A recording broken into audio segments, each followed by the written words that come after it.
के सुतोल धाम धीरता के तेरा धर, धर्म के सुतोल धाम धीरता के तेरा धर, धर धर मोद सो विनोद बरसत है, धर धर मोद सो विनोद बरसत है। सोहने सजीले राग रंग में रंगीले, सोहने सजीले राग रंग में रंगीले, नैन बांकरे छबीले छैल मौज दरसत है, नैन बांकरे छबीले छैल मौज दरसत है। संतन सो आछो मेल मीतन सो हासी खेल, संतन सो आछो मेल मीतन सो हासी खेल, दूतन सो ठेला ठेल सेल सरसत है, दूतन सो ठेला ठेल सेल सरसत है।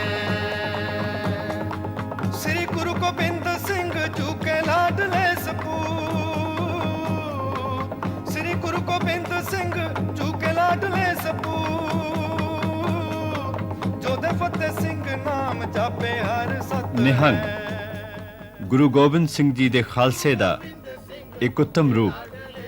ਇਹ ਧਰਮੀ ਯੋਧੇ ਗੁਰੂ ਜੀ ਦੇ ਆਪਣੇ ਸਮੇਂ ਦੇ ਸਿੱਖਾਂ ਦੀ ਯਾਦ ਤਾਜ਼ਾ ਕਰਵਾ ਦਿੰਦੇ ਨੇ। ਆਪਣੀ ਮੌਜ ਵਿੱਚ ਮਸਤ, ਸਾਧੂਆਂ ਦੀ ਸੰਗਤ ਵਿੱਚ ਜੀਣ ਵਾਲੇ ਤੇ ਪ੍ਰਭੂ ਦੇ ਰੰਗ ਵਿੱਚ ਥੀਣ ਵਾਲੇ ਇਹਨਾਂ ਬਾਂਕੇ ਛਬੀਲੇ ਨਿਹੰਗ ਸਿੰਘਾਂ ਨੂੰ ਗੁਰੂ ਗੋਬਿੰਦ ਸਿੰਘ ਜੀ ਦੇ ਲਾਡਲੇ ਸਪੂਤ ਵੀ ਕਿਹਾ ਜਾਂਦਾ ਹੈ। ਲਾਡਲੇ ਸਪੂਤ ਸ੍ਰੀ ਗੁਰੂ ਗੋਬਿੰਦ ਸਿੰਘ ਜੀ ਕੇ ਲਾਡਲੇ ਸਪੂਤ। ਗੁਰੂ ਕਲਗੀਧਰ ਦੀ ਫੌਜ ਆ ਨਿਹੰਗ ਸਿੰਘਾਂ ਦੀ ਜੀ, ਤੇ ਗਰੀਬ ਫੌਜ ਆ, ਰਾਜੇ ਮਹਾਰਾਜੇ ਵੀ ਆਏ, ਰਾਜੇ ਜੋਗੀ ਵੀ ਆਏ, ਤੇ ਹਠੀ ਤਪੀ ਯੋਧੇ ਆ, ਸੂਰਮੇ ਆ ਜੀ। ਇਹਨਾਂ ਦਾ ਸਾਰਿਆਂ ਨੂੰ ਕਰੜਾ ਪਹਿਰਾ ਇਹਨਾਂ ਦਾ। 12 ਮਹੀਨੇ ਇਹਨਾਂ ਨੇ ਨਵਾਂ ਚੁੱਲ੍ਹਾ ਤਾਉਣਾ ਜਾ ਕੇ। ਅੱਜ ਬੜਾ ਇੱਥੇ ਆ, ਕੱਲ ਨੂੰ ਪਤਾ ਨਹੀਂ ਕਿੱਥੇ ਹੋਣਾ ਕਿੱਥੇ ਨਹੀਂ ਹੋਣਾ। ਤੇ 12 ਮਹੀਨੇ ਨੀਲੀ ਛੱਤ ਥੱਲੇ ਰਹਿਣਾ, ਕਿਤੇ ਕਮਰੇ 'ਚ ਨਹੀਂ ਪੈਣਾ। ਮੀਂਹ ਆਵੇ ਹਨੇਰੀ ਆਵੇ, ਬਸ ਆਪਦੇ ਘੋੜੇ ਦੇ ਕੋਲ ਹੀ ਪਹਿਰਾ ਰੱਖਣਾ, ਤੇ ਆਪਦਾ ਹੀ ਲੰਗਰ ਸਜਾਉਣਾ ਲੋਹੇ ਦੇ ਬਰਤਨਾਂ ਦੇ ਵਿੱਚ, ਤੇ ਖੂਹ ਦਾ ਜਲ ਲੈਣਾ। ਚਾਹੇ ਫਿਰ ਜਿਹੜਾ ਆਪਣਾ ਹੁਣ ਮੋਟਰਾਂ ਚੱਲੀਆਂ ਇਹਨਾਂ ਦਾ, ਨਲਕਿਆਂ ਦਾ ਜਲ ਨਹੀਂ ਵੜਨਾ। ਹਠੀ ਤਪੀ ਯੋਧੇ ਸੂਰਮੇ ਆ। ਨਿਹੰਗ ਸਾਨੂੰ ਇਉਂ ਕਹਿੰਦੇ ਨੇ, ਨਿਹੰਗ ਕਹਿੰਦੇ ਨੇ ਮਗਰਮੱਛ ਨੂੰ ਔਰ ਬੱਬਰ ਸ਼ੇਰ ਨੂੰ। ਅਸੀਂ ਗੁਰੂ ਗੋਬਿੰਦ ਸਿੰਘ ਸਾਹਿਬ ਜੀ ਦੇ ਬੱਬਰ ਸ਼ੇਰ ਹਾਂ, ਮਗਰਮੱਛ ਆ ਜੰਗ ਦੇ ਮੈਦਾਨ ਵਿੱਚ, ਇਸ ਕਰਕੇ ਅਸੀਂ ਗੁਰੂ ਕੇ ਨਿਹੰਗ ਆ। ਇਹ ਹੰਗਤਾ ਤੋਂ ਰਹਿਤ, ਕਾਮ ਕ੍ਰੋਧ ਲੋਭ ਮੋਹ ਤੋਂ ਰਹਿਤ, ਦੁਈ ਦਵੈਤ ਤੋਂ ਰਹਿਤ, ਲੱਭ ਤੋਂ ਹੰਕਾਰ ਤੋਂ ਰਹਿਤ। ਮਨ ਹੈ ਬਸ, ਮਨ ਮਰ ਜਾਂਦਾ, ਸਾਧ ਮੰਨਣਾ ਪੈਂਦਾ। ਜਿਵੇਂ ਕੋਈ ਸਾਧੂ ਆ, ਸਾਧ ਕੀ ਹਰੇਕ ਬੰਦੀ ਸਾਧੀਆਂ ਸਿੱਖ ਰੱਖਦੇ ਹੋ। ਸਾਡੇ 'ਚ ਕੀ ਫਰਕ ਹੈ? ਨਾ ਅਸੀਂ ਕਿਤੇ ਆਏ ਦੇਖਣਾ ਵੀ ਇੱਥੇ ਮੰਜਾ ਮਿਲੂ ਜਾਂ ਨਾ ਮਿਲੂ। ਮੰਜੇ ਸਾਡੇ ਕੋਲੇ ਕਿੱਥੇ ਹੁੰਦੇ? ਜਿੱਥੇ ਪੈ ਗਏ ਜਗ੍ਹਾ ਮਿਲ ਗਈ, ਆਸਨ ਨਾਲ ਨਹੀਂ ਗਿਣ ਪਏ। ਮਨ ਹੈ ਪਹਿਲਾਂ ਬਾਬਾ ਜੀ, ਮਨ ਮਾਰੋ। ਧਨ ਜੋ ਤੇ ਕੋ ਮੁਕਤੇ ਹਰ ਚਿਤ ਮੈਂ ਜੁੱਧ ਵਿਚਾਰੈ, ਦੇਹ ਅਨਿਤ ਨ ਨਿਤ ਰਹਿ, ਜਸ ਨਾਵ ਚੜ੍ਹੈ ਭਵ ਸਾਗਰ ਤਾਰੈ, ਤੀਜ ਤਾਂ ਮਨਾ ਇਹ ਤਾਂ ਬੁੱਧ ਸੋ ਦੀਪ ਜਿਉ ਜਿਆਰੈ, ਗਿਆਨੈ ਕੀ ਬੜਨੀ ਮਨੁ ਹਾਥ ਲੈ, ਕਾਤਰ ਦਾ ਕੁਤਬਾਰ ਬਹਾਰੈ। ਜਦੋਂ ਬਾਹਰਲੇ ਦੁਸ਼ਮਣਾਂ ਨੂੰ ਤੇ ਜ਼ਾਲਮਾਂ ਨੂੰ ਨਾਸ਼ ਕਰਨ ਵਾਸਤੇ ਸ੍ਰੀ ਸਾਹਿਬ ਗੁਰੂ ਮਹਾਰਾਜ ਨੇ ਖਾਲਸੇ ਪੰਥ ਨੂੰ ਧਾਰਨ ਕਰਾਈ ਹੈ। ਇਸ ਤਰ੍ਹਾਂ ਗਿਆਨ ਦੀ ਤਲਵਾਰ ਆਪਣੇ ਹਿਰਦੇ ਵਿੱਚ ਧਾਰਨ ਕਰਕੇ ਜਿਹੜੇ ਸਰੀਰ ਦੇ ਕਾਮ ਕ੍ਰੋਧ ਲੋਭ ਸਰੀਰ ਨੂੰ ਨਾਸ਼ ਕਰਨ ਵਾਲੇ ਹਨ, ਇਹਨਾਂ ਦਾ ਗਿਆਨ ਰੂਪੀ ਤਲਵਾਰ ਨੂੰ ਨਾਸ਼ ਕਰਨ ਵਾਸਤੇ ਗੁਰੂ ਮਹਾਰਾਜ ਦਾ ਹੁਕਮ ਹੈ। ਗੁਰੂ ਕੇ ਸਿੱਖਾਂ ਨੂੰ ਸਾਰਿਆਂ ਨੇ ਪਿਆਰ, ਕੋਈ ਐਸੀ ਗੱਲ ਨਹੀਂ ਹੁੰਦਾ ਵੀ ਜਾਣਾ। ਗੁਰੂ ਦਾ ਸਿੱਖ ਜਿਹੜਾ ਉਹ ਕਿਸੇ ਨਾਲ ਹੀ ਵਿਰੋਧ ਨਹੀਂ ਕਰਦਾ, ਉਹ ਤਾਂ ਸਾਰਿਆਂ ਨੂੰ ਇੱਕ ਹੀ ਸਮਝਦਾ ਵੀ ਜੇ ਮਾਨਸਿਕ ਜਾਤ ਸਭ ਮਾਨਸਿਕ ਵਿਚਾਰ ਮਨੁੱਖ ਦੀ ਜਾਤ ਮਨੁੱਖੀ ਹੁੰਦਾ।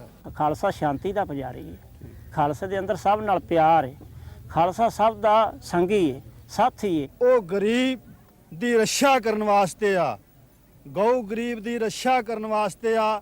ਜਿੱਥੇ ਕੋਈ ਜ਼ੁਲਮ ਹੁੰਦਾ ਉੱਥੇ ਜ਼ੁਲਮ ਨਾਲ ਟੱਕਰ ਲੈਣ ਵਾਸਤੇ ਆ। ਮਰਜ਼ਾਦਾ ਗੁਰੂ ਨਾਨਕ ਦੀ ਜਿਹੜੀ ਆ ਰਹੀ ਹੈ, ਜਿਵੇਂ ਗੁਰੂ ਨਾਨਕ ਜੀ ਆਏ ਤੇ ਉਹਨਾਂ ਨੂੰ ਕਿਹਾ ਜੀ ਤੁਸੀਂ ਜਨੇਊ ਪਾਓ, ਤੇ ਮਰ ਗਿਆ ਜਨੇਊ ਪਾਉਣ ਦਾ ਕੀ ਫਾਇਦਾ? ਦਇਆ ਕਪਾਹ ਸੰਤੋਖ ਸੂਤ। ਮਰ ਗਿਆ ਦਇਆ ਚਾਹੀਦੀ ਹੈ, ਕਪਾਹ ਤਾਂ ਜਿੱਥੇ ਸੰਤੋਖ ਜੇ ਸੂਤ ਆ ਉਹ ਤਾਂ ਸੰਤੋਖ ਹੋਣਾ ਚਾਹੀਦਾ, ਸੰਤੋਖੀ ਹੋਣਾ ਚਾਹੀਦਾ। ਤੇ ਜਦੋਂ ਉਹ ਜਨੇਊ ਨੂੰ ਜ਼ਬਰਦਸਤੀ ਉਹ ਰੰਗ ਜੇ ਲਾਉਣ ਲੱਗਾ ਤੇ ਗੁਰੂ ਤੇਗ ਬਹਾਦਰ ਨੇ ਕਿਹਾ ਮੈਂ ਨਹੀਂ ਲੈਣ ਦੇਣਾ, ਜ਼ਬਰਦਸਤੀ ਨਹੀਂ ਹੋਣ ਦੇਣੀ। ਕਹਿੰਦਾ ਭਾਵ ਲੜਾਈ ਲੜਨੀ ਹੈ ਧਰਮ ਤੇ, ਧਰਮ ਤੇ। ਦੀਨ ਮਜ ਗਿਆ ਹਮ ਅਕਾਲੀ ਸਭ ਕੇ ਵਾਲੀ। ਮਾਰੇ ਕਿਹਾ ਇਹ ਅਕਾਲੀ ਬਾਣਾ ਹੈ ਸਭ ਕਾ ਵਾਲੀ ਹੈ। ਕਿਸੇ ਧਰਮ ਦੇ ਵੀ ਧੱਕਾ ਨਾ ਹੋਵੇ। ਹਮ ਅਕਾਲੀ ਸਭ ਕੇ ਵਾਲੀ, ਹਮਾਰਾ ਪੰਥ ਨਿਆਰਾ ਹੈ, ਨਿਆਰਾ ਪੰਥ ਆ ਤੇ ਮਤਲਬ ਇਹ ਧਰਮ ਦੇ ਲੜਨ ਵਾਲਾ ਹੈ, ਕਿਸੇ ਦੇ ਨਾਲ ਧੱਕਾ ਨਾ ਹੋਵੇ। ਕਹਿਣ ਦਾ ਭਾਵ ਜਿੱਥੇ ਧਰਮ ਦੀ ਲੋੜ ਪੈ ਧਰਮ ਤੇ ਜੂਝਣ ਵਾਸਤੇ ਹੈ, ਬਾਕੀ ਕਿਸੇ ਦਾ ਬੁਰਾ ਭਲਾ ਨਹੀਂ, ਸਭ ਦਾ ਸਰਬੱਤ ਦੇ ਭਲੇ ਵਾਸਤੇ ਇਹ ਮਹਾਰਾਜ ਸਾਜਨਾ ਪੰਥੀ ਕੀਤੀ ਹੈ। ਖਾਲਸਾ ਸੋਏ ਨਿਰਧਨ ਕੋ ਪਾਲੇ, ਖਾਲਸਾ ਸੋਏ ਨਿਰਧਨ ਕੋ ਪਾਲੇ, ਖਾਲਸਾ सोए दुष्ट को गाले, खालसा सोए निर्धन को पाले, खालसा सोए निर्धन को पाले, खालसा सोए जो निंदा त्यागे, खालसा सोए लड़े हुए आगे, खालसा सोए प्रतिष्ठ त्यागे, खालसा सोए नाम रत लागे, खालसा सोए गुरु हित लावे, खालसा सोए सार। ਗੁਰੂ ਗੋਬਿੰਦ ਸਿੰਘ ਜੀ ਨੇ ਖਾਲਸੇ ਦੀ ਸਾਜਣਾ ਦੀਨ ਦੁਖੀ ਦੀ ਰੱਖਿਆ ਅਤੇ ਇਨਸਾਫ ਦੀ ਬੁਲੰਦੀ ਲਈ ਕੀਤੀ ਸੀ। ਇਸੇ ਇਤਿਹਾਸਕ ਪ੍ਰਕਿਰਿਆ ਵਿੱਚ ਨਿਹੰਗ ਖਾਲਸੇ ਦਾ ਵਿਸ਼ੇਸ਼ ਰੂਪ ਬਣ ਕੇ ਉੱਭਰੇ। ਸਿੱਖ ਸਮਾਜ ਦੇ ਮਹਾਨ ਸੇਵਕ ਨਵਾਬ ਕਪੂਰ ਸਿੰਘ ਨੇ ਨਿਹੰਗ ਸਿੰਘਾਂ ਦੇ ਦੋ ਦਲ ਬਣਾ ਦਿੱਤੇ ਸਨ। ਇੱਕ ਨੂੰ ਉਹਨਾਂ ਬਾਬਾ ਬੁੱਢਾ ਦਲ ਕਿਹਾ ਤੇ ਦੂਸਰੇ ਨੂੰ ਤਰੁਣਾ ਦਲ। ਤਰੁਣਾ ਦਲ ਨੌਜਵਾਨਾਂ ਦੀ ਸ਼ਕਤੀ ਨੂੰ ਇਕਾਗਰ ਕਰਕੇ ਗਰੀਬ ਗੁਰਬੇ ਦੀ ਰੱਖਿਆ ਕਰਦਾ ਸੀ ਅਤੇ ਮੁਗਲ ਰਾਜ ਦੇ ਜ਼ੁਲਮਾਂ ਦੇ ਵਿਰੁੱਧ ਡਟ ਜਾਂਦਾ ਸੀ। ਇਸੇ ਦਲ ਨੇ ਅਮਨ, ਇਨਸਾਫ ਅਤੇ ਧਰਮ ਦੀ ਰੱਖਿਆ ਲਈ ਯੁੱਧ ਕੀਤਾ। ਬੁੱਢਾ ਦਲ ਇਸ ਜੋਸ਼ ਨੂੰ ਹੋਸ਼ ਦਿੰਦਾ ਸੀ। ਨਿਰਧਨ ਦਾ ਪਾਲਣ ਅਤੇ ਦੁਸ਼ਮਣ ਦਾ ਮੁਕਾਬਲਾ ਦੋਹਾਂ ਦਲਾਂ ਦਾ ਸਾਂਝਾ ਟੀਚਾ ਸੀ। ਜਿੱਥੇ ਬੁੱਢਾ ਦਲ ਸਿੱਖ ਸਿਧਾਂਤ ਦੀ ਰੱਖਿਆ ਕਰਦਾ ਸੀ, ਉੱਥੇ ਤਰੁਣਾ ਦਲ ਸਿੱਖ ਵਿਹਾਰ ਨੂੰ ਅੱਗੇ ਤੋਰਦਾ ਸੀ।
ਨਮਸਕਾਰ ਹੈ ਤੀਜਾ ਪੰਥ ਜਾਵਣ ਵਾਲੇ ਨੂੰ, ਉਹ ਨੰਦਪੁਰ ਬਹਿ ਕੇ ਕੌਤਕ ਅਬਜਰ ਚਾਇਆ ਸੀ, ਅਮਰਤ ਪਾਣ ਕਰਾ ਕੇ ਗਿੱਦੜਾਂ ਸ਼ੇਰ ਬਣਾਇਆ ਸੀ, ਉਹ ਸਵਾ ਲੱਖ ਨਾਲ ਕੱਲੇ ਨੂੰ ਲੜਾਵਣ ਵਾਲੇ ਨੂੰ, ਨਮਸਕਾਰ ਹੈ ਤੀਜਾ ਪੰਥ ਜਾਵਣ ਵਾਲੇ ਨੂੰ। ਜਿਵੇਂ ਜਿਵੇਂ ਨਿਹੰਗ ਸਿੰਘਾਂ ਦੀ ਫੌਜ ਵਧੀ, ਉਹਨਾਂ ਦੇ ਦਲਾਂ ਦੀ ਗਿਣਤੀ ਵੀ ਵਧਦੀ ਗਈ।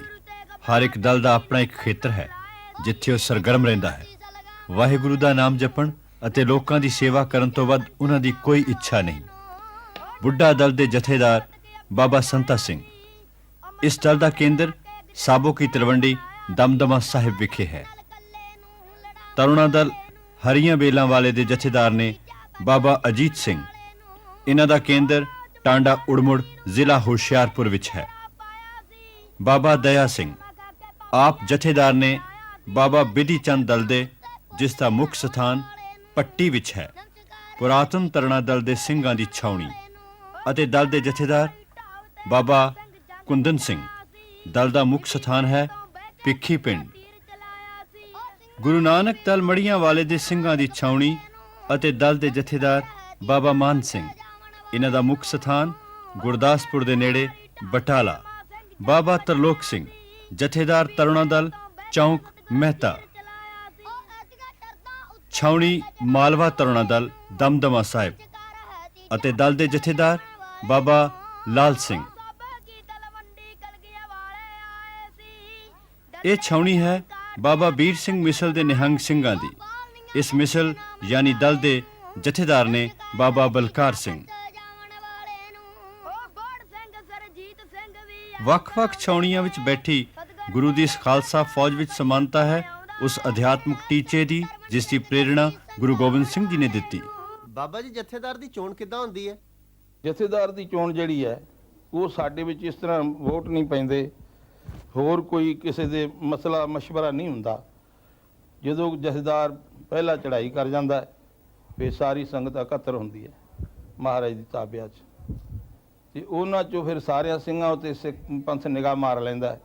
ਜਿਹੜਾ ਯੋਗ ਪੁਰਸ਼ ਹੋਵੇ ਇਹਦੇ 'ਚ ਇਹ ਕੋਈ ਸਵਾਲ ਨਹੀਂ, ਇਹ ਮਾਝੇ ਦਾ ਹੋਵੇ, ਮਾਲਵੇ ਦਾ ਹੋਵੇ, ਦੁਆਬੇ ਦਾ ਹੋਵੇ, ਹਿੰਦੁਸਤਾਨ ਦੇ ਕਿਸੇ ਵੀ ਜਗ੍ਹਾ ਦਾ ਹੋਵੇ, ਉਹਦੀ ਯੋਗਤਾ ਦੇਖਦੇ ਨੇ ਵੀ ਉਹ ਯੋਗ ਹੈ ਇਸ ਦੇ ਚਲਾਉਣ ਦਾ, ਤੇ ਉਸ ਨੂੰ ਸਾਰੇ ਇੱਕ ਮਤ ਨਾਲ ਪ੍ਰਵਾਨ ਕਰ ਲੈਂਦੇ ਨੇ। ਅੱਜ ਤਾਈਂ ਸਾਡੇ ਵਿੱਚ ਇਹ ਗੱਲ ਨਹੀਂ ਦੇਖਣ 'ਚ ਆਈ ਜਾਂ ਫੁੱਟ ਜਾਂ ਕੋਈ ਪਾਟੋ ਧਾੜ ਜਾਂ ਕੋਈ ਇਹਦੇ ਖਿਲਾਫ। ਜਿਹੜਾ ਇੱਕ ਗੁਰਮਤਾ ਫਿਰ ਸਾਡੇ 'ਚ ਜਥੇਬੰਦੀ ਹੈ ਪੰਜ ਪਿਆਰੇ ਵੀਰ ਦੇ ਵਿੱਚ, ਜੈਸੇ ਦੇਗੀਆ ਸਿੰਘ ਹੈ, ਗ੍ਰੰਥੀ ਸਿੰਘ ਹੈ, ਲਾਂਗਰੀ ਸਿੰਘ ਹੈ, ਨਗਾਰਚੀ ਸਿੰਘ ਹੈ, ਨਿਸ਼ਾਨਚੀ ਸਿੰਘ ਹੈ, ਜਿਹੜੇ ਨਿਸ਼ਾਨ ਲੈ ਕੇ ਅੱਗੇ ਤੁਰਦੇ ਨੇ ਔਰ ਨਗਾਰਾ ਜਿਹੜੇ ਵਜਾਉਂਦੇ ਨੇ ਔਰ ਦੇਗ ਵਰਤਾਉਂਦੇ ਨੇ, ਲੰਗਰ ਵਰਤਾਉਂਦੇ ਨੇ। ਇਹ ਪੰਜ ਪਿਆਰੇ ਮੁਖੀ ਹੁੰਦੇ ਨੇ। ਇਹ ਪੰਜ ਪਿਆਰੇ ਇਕੱਤਰ ਹੋ ਕੇ ਜਿਹੜੀ ਗੱਲ ਕਹਿ ਦੇਣ ਵੀ ਇਹ ਹੋਣਾ ਚਾਹੀਦਾ, ਇਹ ਨਿਰਪੱਖ ਹੁੰਦੇ ਨੇ, ਤੇ ਉਹ ਫਿਰ ਸਾਰਾ ਪੰਥ ਉਸ ਨੂੰ ਪ੍ਰਵਾਨਗੀ ਦਿੰਦਾ ਹੈ। ਪ੍ਰਵਾਨ ਕਰਕੇ ਉਹ ਉਸ ਤਰ੍ਹਾਂ ਜਥੇਦਾਰ ਬਣਾ ਲੈਂਦੇ ਨੇ। ਸਾਡੇ ਨਿਹੰਗ ਸਿੰਘਾਂ ਵਿੱਚ ਇਹ ਹੈ ਕਿ ਸਾਡੇ ਨਿਹੰਗ ਸਿੰਘਾਂ ਦਾ ਜਥੇਦਾਰ ਘੋੜਿਆਂ ਦੀ ਲਿੱਦ ਵੀ ਹਟਾ ਸਕਦਾ, ਝਾੜੂ ਵੀ ਦੇ ਸਕਦਾ, ਲੰਗਰ ਵੀ ਪਕਾ ਸਕਦਾ, ਜਲ ਵੀ ਛਕਾ ਸਕਦਾ। ਸਾਰੀ ਸੇਵਾ, ਕਿਉਂਕਿ ਸਾਡੇ ਸਤਿਗੁਰੂ ਸਾਹਿਬ ਵੀ ਸਾਰੀ ਸੇਵਾ ਕਰਦੇ ਸਨ, ਤੇ ਜਥੇਦਾਰ ਤਾਂ ਇੱਕ ਸੰਗਤ ਨੇ ਮਾਣ ਹੀ ਬਖਸ਼ਿਆ ਹੁੰਦਾ। ਬਾਕੀ ਸਿੱਖੀ ਤਾਂ ਜਿਹੜੀ ਹੈ, ਜੋ ਸਿਧਾਂਤ ਨੇ, ਜੋ ਸਾਨੂੰ ਮਤਲਬ ਗੁਰੂ ਸਾਹਿਬਾਂ ਦੀ ਦੇਣ ਜਾਂ ਸਤਸੰਗਤ ਦੀ ਦੇਣ, ਉਹਦੇ ਅਨੁਸਾਰ ਗੁਰਸਿੱਖ ਸੇਵਾਦਾਰ ਵੀ ਹੈ ਨਾ।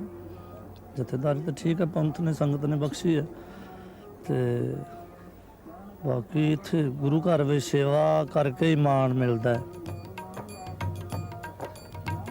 मुल्क उसे को ना है निशानी, मुल्क उसे को ना है निशानी, खड़े सोवे ओ चलते खाए, नह बैठे वे किते गिराए, नह बैठे वे किते गिराए, नह बैठे ਜ਼ਿੰਦਗੀ ਦੇ ਸਵਾਦਾਂ ਤੋਂ ਮੁਕਤ ਹੋ ਕੇ ਜੀਣ ਵਾਲੇ ਨਿਹੰਗ ਸਿੰਘ ਸੰਸਾਰਕ ਮੋਹਾਂ ਨੂੰ ਲਤਾੜ ਕੇ ਚੱਲਦੇ ਨੇ। ਉਹ ਬੈਠਦੇ ਨੇ ਛਾਉਣੀ ਪਾ ਕੇ ਤੇ ਚੱਲਦੇ ਨੇ ਵਹੀਰ ਬਣ ਕੇ। ਸਾਰੀ ਧਰਤੀ ਉਹਨਾਂ ਦਾ ਘਰ ਹੈ ਅਤੇ ਆਕਾਸ਼ ਉਸ ਘਰ ਦੀ ਛੱਤ। ਪਰ ਉਹ ਘਰ ਕਾਟ ਖਾਣਾ ਪੀਣਾ, ਸੁੱਖ ਦੁੱਖ ਅਤੇ ਗਰਮੀ ਸਰਦੀ ਦੇ ਖਿਆਲ ਤੋਂ ਉੱਤੇ ਉੱਠ ਕੇ ਗੁਰੂ ਦੇ ਦਰਸਾਏ ਰਾਹ ਤੇ ਚੱਲਦਿਆਂ ਮਰ ਮਿਟਣ ਦੀ ਇੱਛਾ ਵਿੱਚ ਜਿਉਂਦੇ ਨੇ। ਸਿਮਰਨ ਤੇ ਸੇਵਾ ਦੇ ਇਹਨਾਂ ਵਪਾਰੀਆਂ ਦੀ ਕਮਾਈ ਹੈ ਇੱਕ ਦੀਵਾਨਗੀ, ਆਪਣੇ ਗੁਰੂ ਦੇ ਪੰਥ ਤੇ ਚੱਲਣ ਦੀ ਦੀਵਾਨਗੀ। ਗੁਰੂ ਦੇ ਮਾਰਗ ਦੀ ਇਹ ਯਾਤਰਾ ਉਸ ਨਦੀ ਦੇ ਤੁਲ ਹੈ ਜੋ ਕਿਤੇ ਨਹੀਂ ਰੁਕਦੀ। ਇੱਕ ਐਸਾ ਵਹਿਣ ਜੋ ਅਟੁੱਟ ਹੈ, ਐਸਾ ਵਹਿਣ ਜੋ ਨਿਰਵੈਰ ਹੈ, ਨਿਰਭਉ ਹੈ, ਜਿਸ ਵਿੱਚ ਜੀਣ ਦੀ ਲਾਲਸਾ ਤਾਂ ਹੈ ਪਰ ਮਰਨ ਦਾ ਡਰ ਉੱਕਾ ਹੀ ਨਹੀਂ। मूल ना डरे, मरने ते वे मूल ना डरे, मरने ते वे मूल ना डरे, मरने ते वे। ਨਿਹੰਗ ਸਿੰਘ ਜੀ ਆਮ ਤੌਰ ਤੇ ਚੱਲਦੇ ਵਹੀਰ ਵਿੱਚ ਹੀ ਰਹਿੰਦੇ ਹਨ। ਉਹ ਕਿਧਰੇ ਛਾਉਣੀ ਪੱਕੀ ਕਿਉਂ ਨਹੀਂ ਪਾਉਂਦੇ? ਖਾਲਸਾ ਜਿਹੜਾ ਇਹ ਸਤਿਗੁਰੂ ਜੀ ਦੇ ਇਹ ਬਾਣੀ ਤੇ ਬਾਣਾ ਅਤੇ ਨਿਸ਼ਾਨ ਧੌਂਸਾ ਲੈ ਕੇ ਦੇਸਾਂ ਪ੍ਰਦੇਸਾਂ 'ਚ ਵਿਚਰਦਾ ਹੈ, ਤੇ ਗੁਰੂ ਸਾਹਿਬ ਦਾ ਜਿਹੜਾ ਬਾਣਾ ਹੈ ਇਹਨੂੰ ਕੋਣੇ ਕੋਣੇ ਤੇ ਦਰਸਾਉਂਦੇ ਹੈ, ਦਰਸ਼ਨ ਸੰਗਤਾਂ ਨੂੰ ਕਰਵਾਉਂਦੇ ਹੈ, ਚੱਲਦੇ ਫਿਰਦੇ ਰਹਿੰਦੇ ਹੈ। ਇਹਨਾਂ ਨੂੰ ਬਹਿਣ ਦਾ ਹੁਕਮ ਨਹੀਂ ਹੈ। ਗੁਰੂ ਕੇ ਧਾਮਾਂ ਤੇ ਜਾਣਾ, ਜੋੜ ਮੇਲੇ ਮਨਾਉਣੇ, ਸਤਿਗੁਰੂ ਜੀ ਦੇ ਧੂਮ ਧਾਮ ਨਾਲ ਲੰਗਰ ਚਲਾਉਣੇ, ਮਹਾਰਾਜ ਜੀ ਦੇ ਦਰਬਾਰ ਸਜਾਣੇ, ਖੰਡ ਪਾਠ ਕਰਨੇ, ਜੋੜ ਮੇਲੇ ਮਨਾ ਕੇ ਫਿਰ ਹੋਲੇ ਮਹੱਲੇ ਖੇਡਣੇ, ਦੌੜਾਂ ਕਰਨੀਆਂ, ਗੱਤਕੇ ਬਾਜੀ ਖੇਡਣੀ। ਖਾਲਸਾ ਨਾ ਪੱਕੀ ਛਾਉਣੀ ਪਾਵੇ ਤੇ ਹਰ ਵੇਲੇ ਤਿਆਰ ਬਰ ਤਿਆਰ ਰਵੇ, ਇਹ ਵੀ ਇਹਨਾਂ ਨੂੰ ਹਦਾਇਤ ਸਤਿਗੁਰਾਂ ਦੀ ਦਿੱਤੀ ਹੋਈ ਹੈ। ਹਾਂਜੀ, ਖਾਲਸਾ ਘੋੜਿਆਂ ਦੀਆਂ ਕਾਠੀਆਂ ਤੇ ਪਹਿਲੇ ਇਤਿਹਾਸ ਵੀ ਆਉਂਦੇ ਆ ਜੀ। ਉਹਦੇ ਖਾਲਸਾ ਜਿਹੜਾ ਹੈ ਘੋੜਿਆਂ ਦੀਆਂ ਕਾਠੀਆਂ ਤੇ ਸਾਇੰਕਾਲ ਦਾ ਜੰਗ ਯੁੱਧ ਦੇ ਸਮੇਂ ਬਹੁਤ ਭਿਆਨਕ ਹੁੰਦੇ ਸੀ ਤੇ ਕਾਹਨੂੰਵਾਲ ਦੇ ਸ਼ਾਮ 'ਚ ਖਾਲਸਾ ਪੰਥ ਰਹਿੰਦੇ ਹੁੰਦੇ ਸੀ ਤੇ ਉੱਥੇ ਵੀ ਘੋੜਿਆਂ ਦੀਆਂ ਕਾਠੀਆਂ ਤੇ ਹੀ ਵਿਰਾਜਦੇ ਸੀ। ਘੋੜਿਆਂ ਤੋਂ ਵੀ ਨਹੀਂ ਸੀ ਉਤਰਦੇ ਤੇ ਜੰਗ ਵੀ ਕਰਨਾ ਤੇ ਮਹਾਰਾਜ ਦੀ ਬਾਣੀ ਵੀ ਨਾਲ ਪੜ੍ਹਨੀ, ਆਸਾ ਦੀ ਵਾਰ ਦੇ ਕੀਰਤਨ ਵੀ ਕਰਨੇ ਤੇ ਨਿਤਨੇਮ ਵੀ ਨਾਲ ਰੱਖਣਾ। ਆਪਣੀ ਮਰਜ਼ਾਦਾ ਹੈ ਪਹਿਲਾਂ ਨਿਤਨੇਮ ਕਰਨਾ, ਫਿਰ ਲੰਗਰ ਦੇਗ ਵਰਤਣਾ, ਗੱਫੇ ਪਾਣੀ ਦੇਗਾਂ ਛਕ ਕੇ ਉਸ ਤੋਂ ਬਾਅਦ ਚਾਲਾ ਕਰਨਾ। ਨਿਸ਼ਾਨ ਧੌਂਸਿਆਂ ਦਾ ਅਰਦਾਸਾ ਸੋਧ ਕੇ ਅਸੀਂ ਚਾਲਾ ਪਵਾ ਦਿੰਦੇ। ਅਗਲਾ ਪੜਾਅ ਦੱਸ ਦਿੰਦੇ ਵੀ ਫਲਾਣੇ ਪੜਾਅ ਤੇ ਸਿਪਾਹੀ ਚੱਲਣਾ। ਤੇ ਦੂਸਰੀ ਸਾਡੀ ਪਹਿਲਾਂ ਅਸੀਂ ਪਾਲਕੀ ਚਲਾਉਂਦੇ ਸੀ, ਗੁਰੂ ਮਹਾਰਾਜ ਦੀ ਗੱਡੀ ਜਿਹੜੀ ਛੋਟੀ, ਹੁਣ ਮੈਂ ਟਰੱਕ ਚਲਾਉਣਾ। ਹਾਂਜੀ, ਬਰਤਨ ਭਾਂਡਾ ਰਾਸ਼ਨ ਪਾਣੀ ਸਿੰਘਾਂ ਦਾ ਬਸਤਰ ਲੀੜਾ ਬਿਸਤਰੇ ਉਹ ਸਾਰੇ ਟਰੱਕ 'ਚ ਹੁੰਦੇ ਨੇ। ਕੁਛ ਰੇੜੇ ਨੂੰ ਘੋੜਿਆਂ ਵਾਲੇ ਉਹਦੇ 'ਚ ਹੁੰਦੇ ਨੇ, ਉਹ ਘੋੜਿਆਂ 'ਤੇ ਚੱਕਰ ਨਾਲ ਤੁਰੇ ਜਾਂਦੇ ਨੇ। ਉਹਨਾਂ ਨੂੰ ਕਹੀਦਾ ਭਾਈ ਕਿਸੇ ਦਾ ਲਾਂਭਾ ਰਸਤੇ ਰਸਤੇ ਜਾਣਾ ਹੈ, ਕਿਸੇ ਦਾ ਦਿਲ ਨਹੀਂ ਦਿਖਾਉਣਾ, ਸਿੱਧੇ ਆਪਣੇ ਪੜਾਅ 'ਤੇ ਆਓ। ਸਿਰਫ ਉੱਥੇ ਜਾਂਦੇ ਜਿੱਥੇ ਕੋਈ ਸਾਨੂੰ ਸੱਦੇ। ਉੱਥੇ ਪਹਿਲੀ ਗੱਲ ਹੈ ਜਗ੍ਹਾ ਵੇਖਦੇ ਆ ਵੀ ਇੱਥੇ ਸਾਰੀ ਫੌਜ ਦਾ ਨਿਰਵਾਹ ਹੋ ਜੂ, ਘੋੜੇ ਲੱਗ ਜਾਣਗੇ, ਲੰਗਰ ਦੇਗ ਲੱਗ ਜਾਏਗਾ, ਦਰਬਾਰ ਲੱਗ ਜਾਏਗਾ। ਇਹ ਸਾਰੀ ਸਿੱਟ ਕਰਦੇ ਹਾਂ ਚੀਜ਼। ਫਿਰ ਜਥਾ ਸ਼ਕਤ ਜੈਸਾ ਜੈਸਾ ਜਗ੍ਹਾ ਹੁੰਦੀ ਹੈ ਵੈਸਾ ਵੈਸਾ ਉੱਥੇ ਜਿੱਥੇ ਲੰਗਰ ਵਾਲੀ ਜਗ੍ਹਾ ਉੱਥੇ ਲੰਗਰ ਲੱਗ ਜਾਂਦਾ, ਜਿੱਥੇ ਘੋੜੇ ਲੱਗਣੇ ਹੁੰਦੇ ਉੱਥੇ ਘੋੜੇ ਲਾਏ ਜਾਂਦੇ ਨੇ, ਜਿੱਥੇ ਗੱਡੀਆਂ ਖੜ੍ਹਨੀਆਂ ਹੋਣ ਉੱਥੇ ਗੱਡੀਆਂ ਲਾਈਆਂ ਜਾਂਦੀਆਂ, ਜਿੱਥੇ ਦਰਬਾਰ ਦੀ ਜਗ੍ਹਾ ਹੋਵੇ ਉੱਥੇ ਦਰਬਾਰ ਸਜਾਇਆ ਜਾਂਦਾ। ਇਹ ਰੋਜ਼ ਪਹਿਰਾ ਕਰਨਾ ਹੈ ਜਾ ਕੇ। ਪੜਾ ਇੱਕ ਦਿਨ ਦਾ ਹੁੰਦਾ, ਇੱਕ ਰਾਤ ਦਾ ਜਾਂ 2 ਰਾਤਾਂ ਦਾ। ਬਾਬਾ ਜੀ ਜਥੇਦਾਰ ਦੀ ਚੋਣ ਕਿੱਦਾਂ ਹੁੰਦੀ ਹੈ? ਅੰਮ੍ਰਿਤ ਵੇਲੇ 1 ਵਜੇ ਨਗਾਰੇ ਤੇ ਜੋਬ ਲੱਗਦੀ ਹੈ ਜਾਗਣ ਦੀ। ਵੈਸੇ ਤਾਂ ਮਹਾਰਾਜ ਦਾ ਲਿਖਿਆ ਰਹਿਤਨਾਮੇ ਵਿੱਚ ਖਾਲਸਾ ਸੋ ਜੋ ਸਦਾ ਸਦ ਜਾਗਤ, ਸਦਾ ਹੀ ਜਾਗਣ ਦਾ ਹੁਕਮ ਹੈ। ਕਿਉਂਕਿ ਨਾਮ ਜੋ ਜਪਣਾ ਸਿਮਰਨ ਕਰਨ ਵਾਸਤੇ ਇਸ ਨੂੰ ਸਦਾ ਜਾਗਦੇ ਰਹਿਣ ਦਾ, ਸੌਣ ਦਾ ਟਾਈਮ ਨਹੀਂ ਹੈ। ਸੌਣ ਦਾ ਤਾਂ ਟਾਈਮ ਦਿੱਤਾ ਹੀ ਨਹੀਂ ਮਹਾਰਾਜ ਨੇ, ਉਹ ਜਾਗਦੇ ਰਹਿਣਾ। ਉਸ ਤੋਂ ਬਾਅਦ ਆਸਾ ਜੀ ਦੀ ਵਾਰ ਲੱਗੇ ਤੇ ਫਿਰ ਆਪਣਾ ਨਿਤਨੇਮ ਹੋਵੇਗਾ, ਜਪਜੀ ਸਾਹਿਬ ਦਾ ਸ਼ਬਦ ਹਜ਼ਾਰੇ ਪੜ੍ਹੇ ਜਾਣਗੇ, ਫਿਰ ਸੁਖਮਨੀ ਸਾਹਿਬ ਦਾ ਪਾਠ ਹੋਵੇਗਾ, ਫਿਰ ਅਕਾਲ ਉਸਤਤ ਦਾ ਪਾਠ ਹੋਵੇਗਾ, ਉਸ ਤੋਂ ਬਾਅਦ ਚੰਡੀ ਦਾ ਪਾਠ ਹੋਵੇਗਾ, ਪਾਠ ਤੋਂ ਬਾਅਦ ਫਿਰ ਆਸਾ ਦੀ ਵਾਰ ਦਾ ਪਾਠ ਹੋਵੇਗਾ। ਆਸਾ ਦੀ ਵਾਰ ਦੀ ਸਮਾਪਤੀ ਤੋਂ ਤੇ ਫਿਰ ਕਥਾ ਹੋਵੇਗੀ। ਤੇ ਜੇ ਕਥਾ ਕਰ ਨਾ ਹੋਣ ਤਾਂ ਫਿਰ ਅਰਦਾਸ ਹੋ ਜਾਏਗੀ, ਪ੍ਰਸ਼ਾਦ ਵਰਤਿਆ ਜਾਏਗਾ, ਫਿਰ ਸਮਾਪਤੀ ਹੋਗੀ। ਸੇਵਾਦਾਰ ਫਿਰ ਆਪੋ ਲੰਗਰਾਂ ਵਾਲੇ ਲੰਗਰ ਚਲੇ ਜਾਣਗੇ, ਸਾਰੇ ਆਪੋ ਆਪਣੀਆਂ ਸੇਵਾ, ਘੋੜਿਆਂ ਵਾਲੇ ਘੋੜਿਆਂ ਦੀ ਸੇਵਾ ਚਲੇ ਜਾਣਗੇ, ਮੁਖੀਏ ਜਿਹੜੇ ਆਪਦੇ ਆਸਨ ਤੇ ਚਲੇ ਜਾਣਗੇ, ਆਈ ਗਈ ਸੰਗਤ ਦੇ ਨਾਲ ਮੇਲ ਜੋਲ ਕਰਨ ਵਾਸਤੇ। ਵਹੀਰ ਤਾਂ ਚੱਲਦਾ ਵੀ ਹੀ ਰਹਿੰਦਾ, ਕਿਤੇ ਹੀ ਖੜਦਾ 2-4 ਦਿਨ 10 ਦਿਨ ਕਿਤੇ, ਉਹ ਹੀ ਆਪਣੇ ਪੜਾਅ ਤੇ ਜਿੱਥੇ ਕੋਈ ਆਪਣਾ ਹੈਡਕੁਆਟਰ ਪੱਕਾ ਹੋਵੇ, ਨਹੀਂ ਤਾਂ ਚੱਲਦਾ ਵੀ ਹੀ ਰਹਿੰਦਾ। ਤੇ ਤੁਸੀਂ ਬੱਸਾਂ ਤੇ ਚੱਲਦੇ ਹੋ ਕਿ ਆਪਣੇ ਘੋੜੇ ਨੇ? ਸਾਡੇ ਕੋਲ ਘੋੜੇ ਆ ਜੀ ਆਪਣੇ, ਉਹਨਾਂ ਦੇ ਉੱਤੇ ਹੀ? ਹਾਂ ਜੀ। ਹੁਣ ਇੱਥੋਂ ਪੜਾਓ ਚੁੱਕ ਰਹੇ ਹੋ? ਹਾਂ ਜੀ। ਤੇ ਅਗਲਾ ਪੜਾਓ ਹੁਣ ਕਿੱਥੇ ਹੋਣਾ? ਅਗਲਾ ਹੁਣ ਦਮਦਮਾ ਸਾਹਿਬ ਗੁਰੂ ਕੀ ਕਾਸ਼ੀ ਹੋਊਗਾ ਜੀ। ਇਹ ਕਿੰਨਾ ਘੋੜੇ ਦੀ ਰਸਤਾ ਹੈ? ਇਹ ਲੱਗ ਜਾਣਗੇ ਜੀ ਕੋਈ 10-12 ਦਿਨ। ਅੱਛਾ, 10-12 ਦਿਨ ਚ ਹੌਲੀ ਹੌਲੀ ਵੀਰ ਪੜਾਵੀਂ ਚਲਿਆ ਜਾਂਦਾ ਜੀ। ਅੱਛਾ, ਰਸਤੇ 'ਚ ਪੜਾਵੀਂ ਚੱਲਦੇ ਹੋ? ਹਾਂ ਜੀ। ਜਿੱਥੇ ਜਾ ਕੇ ਰੁਕਦੇ ਹੋ ਉੱਥੇ ਫਿਰ ਲੰਗਰ ਪਾਣੀ ਦਾ ਇੰਤਜ਼ਾਮ ਕਿਸ ਤਰ੍ਹਾਂ? ਆਪਣਾ ਆਪਦਾ ਹੀ ਹੁੰਦਾ ਜੀ ਲੰਗਰ ਪਾਣੀ ਦਾ ਇੰਤਜ਼ਾਮ। ਆਪਣੇ ਲਾਂਗਰੀ ਆਪਣੀ ਰਸਤਬਾਦ ਸਾਰਾ ਕੁਝ ਨਾਲ ਹੁੰਦਾ ਹੈਗਾ ਵਹੀਰ ਦੇ। ਇਹ ਹੁਣ ਮਾਨਸਾ ਜਾ ਕੇ ਵੀ ਟਿਕੋਗੇ ਕੁਝ ਦਿਨ? ਉੱਥੇ ਦਮਦਮੇ ਸਾਹਿਬ ਮੇਲਾ ਮਨਾਵਾਂਗੇ ਜੀ ਵਿਸਾਖੀ ਦਾ।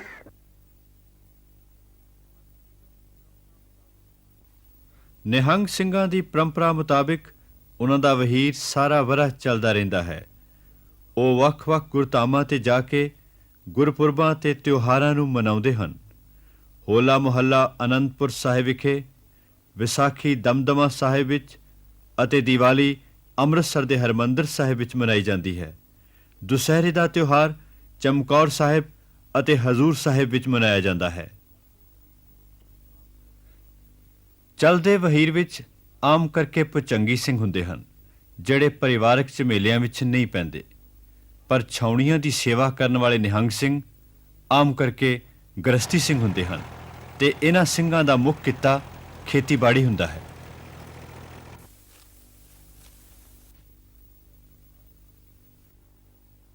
ਜਥੇਦਾਰ ਜੀ, ਨਿਹੰਗ ਸਿੰਘਾਂ ਦੇ ਗ੍ਰਸਤੀ ਜੀਵਨ ਦੀ ਮਰਿਆਦਾ, ਇਹਨਾਂ ਦੇ ਵਰਤ ਵਿਹਾਰ ਬਾਰੇ ਦੱਸੋ ਕੁਝ। ਗ੍ਰਸਤੀ ਜੀਵਨ ਜਿਹੜਾ ਨਿਹੰਗ ਸਿੰਘ ਦਾ ਹੈ, ਇਹ ਬੜਾ ਸਾਦਾ ਜੀਵਨ ਹੈ। ਕੋਈ ਇਹਨੂੰ ਐਡੀ ਖਾਸ ਪਾਬੰਦੀ ਜਾਂ ਚੋਖੀ ਬੰਦਸ ਅੰਦਰ ਸਤਿਗੁਰੂ ਨੇ ਨਹੀਂ ਲਿਆਂਦਾ। ਇਹਦਾ ਤਾਂ ਸਿਰਫ ਇੱਕੋ ਹੀ ਵੱਡਾ ਨਿਸ਼ਾਨਾ ਹੈ ਵੀ ਇਹ ਜਿਹੜਾ ਆਪਦਾ ਮਨ ਹੈ, ਆਪਦੀ ਸੁਰਤੀ ਇਹਦੀ ਹੈ, ਉਹ ਪਰਮੇਸ਼ਰ ਦੇ ਚਰਨਾਂ ਨਾਲ ਇਹਦੀ ਰਹਿਣੀ ਚਾਹੀਦੀ ਹੈ। ਜਿਵੇਂ ਭਗਤ ਕਬੀਰ ਸਾਹਿਬ ਨੇ ਗੁਰਬਾਣੀ 'ਚ ਲਿਖਿਆ ਵੀ ਹੱਥ ਪੈਰ ਕਾਮ ਸੇ ਚੀਤ ਨਿਰੰਜਨ ਸਾਥ।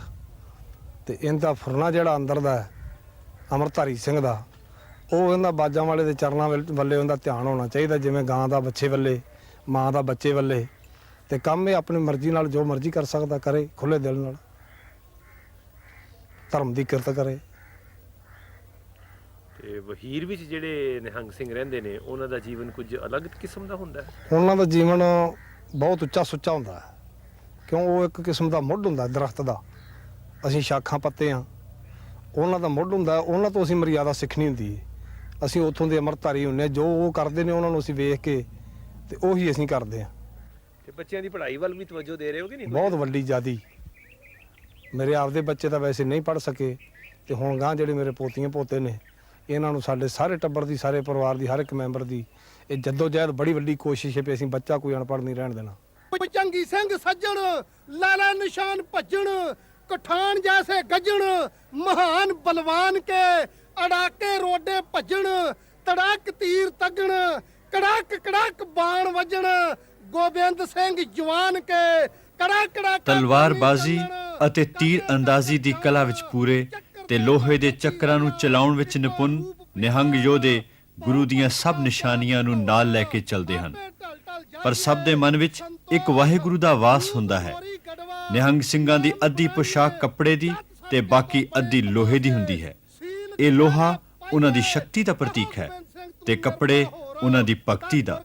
ਤੀਰ, ਚੱਕਰ ਤੇ ਤਲਵਾਰ ਦੁਸ਼ਮਣ ਨਾਲ ਲੜਨ ਦੇ ਹਥਿਆਰ ਹਨ, ਪਰ ਹੱਥ ਦਾ ਕੜਾ ਸਿੰਘ ਦੇ ਮਨਮਤ ਉੱਤੇ ਬੰਧਨ ਹੈ। ਲੰਮੇ ਨੀਲੇ ਚੋਲੇ ਵਾਲੇ ਹਰ ਸੰਤ ਸਿਪਾਹੀ ਦੇ ਤੇੜ ਕਛਹਿਰਾ ਉਸ ਤੇ ਕਾਮ ਉੱਤੇ ਸੰਜਮ ਹੈ।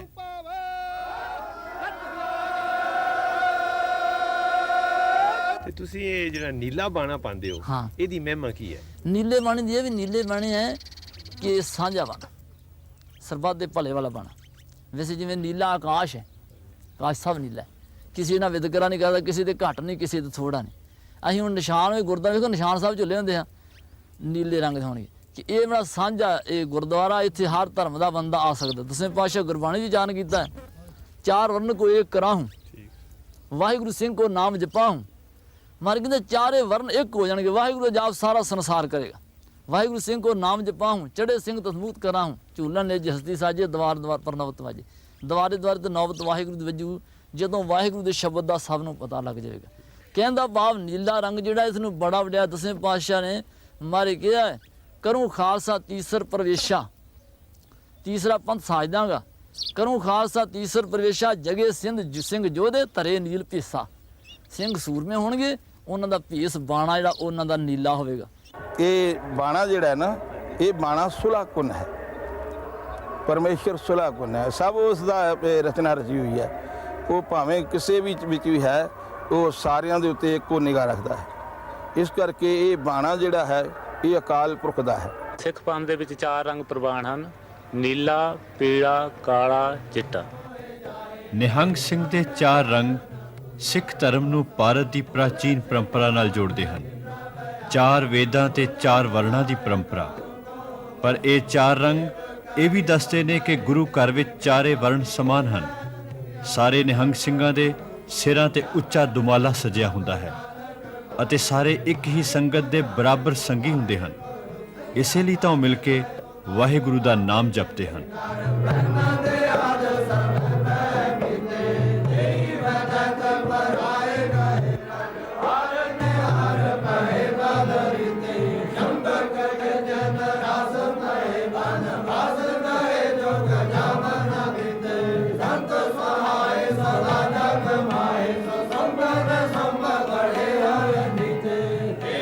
ਉੱਚੇ ਸਿਰ ਤੇ ਉੱਚਾ ਦੁਮਾਲਾ ਨਿਹੰਗ ਸਿੰਘ ਦੇ ਸਵੈਮਾਨ ਦਾ ਪ੍ਰਤੀਕ ਹੈ। ਨਿਸ਼ਚੈ ਕਰ ਆਪਣੀ ਜੀਤ ਕਰੋ ਦੇ ਵਿਸ਼ਵਾਸ ਦਾ ਪ੍ਰਤੀਕ। ਉਹ ਆਪਣੇ ਦੁਮਾਲੇ ਨੂੰ ਬੜੀ ਰੀਝ, ਚਾਹ ਅਤੇ ਸ਼ਰਧਾ ਨਾਲ ਧਾਰਨ ਕਰਦੇ ਹਨ।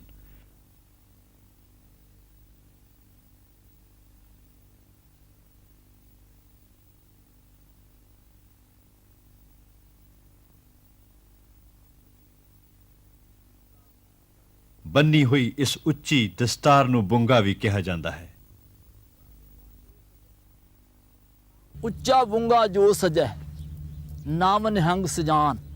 ਸਜਾਨ ਕਿਤੇ ਸੁੰਦਰ, ਕਿ ਜਿਹੜਾ ਉੱਚਾ ਬੁੰਗਾ ਸਜਾਉਂਦਾ ਹੈ ਉਹਦਾ ਨਾਮ ਹੈ ਨਿਹੰਗ। ਉੱਚਾ ਬੁੰਗਾ ਜੋ ਸਜੇ ਨਾਮ ਨਿਹੰਗ ਸਜਾਨ, ਕਰਮਾ ਅਕਾਲੀ ਸਮ ਕਰੇ ਸੁਣੋ ਸਿੱਖ ਤਰਕਾਨ। ਕਿ ਉਹਦੇ ਕਰਮ ਅਕਾਲੀ ਨੇ ਜਿਹੜਾ ਉੱਚਾ ਬੁੰਗਾ ਚਲਾਉਂਦਾ, ਅਕਾਲੀ ਉਹ ਹੈ ਸੀ। ਕਿਰਪਾਨ ਸੀਸ ਪੈ ਧਾਰ ਕੇ, ਜਿਵੇਂ ਇਹ ਸ਼ਸਤਰਾਂ ਦੀ ਕਿਰਪਾਨਾਂ ਲਾਈਆਂ, ਕਿਰਪਾਨ ਸੀਸ ਪੈ ਧਾਰ ਕੇ ਉੱਚਾ ਬੁੰਗਾ ਧਾਰ ਧਰੀ ਸੋ ਕਲਗੀ ਪੰਥ ਸਿਰ ਸਤਿਗੁਰ ਹੋਏ ਦਿਆਰ। सज्जे जो दमाला छूटे खूह फरला अजब सोए चक्कर खंडे तोड़े वाला। गुरु जी ने फतेह सिंह जी को बुलाया, चले गो तोर जैसा पंथ ऐसा मुख से हलाया। हम काली सबके वाली हमरा पंथ न्यारा है।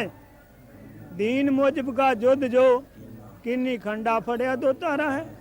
छई मई मार साहब दूर किन्नी सलोतर फड़िया करारा है। गगन मंडल में बूंगा हमारा महाकाल रखवारा है। सिर पर मुकुट मुकुट पर चक्कर आया अजब हलारा है।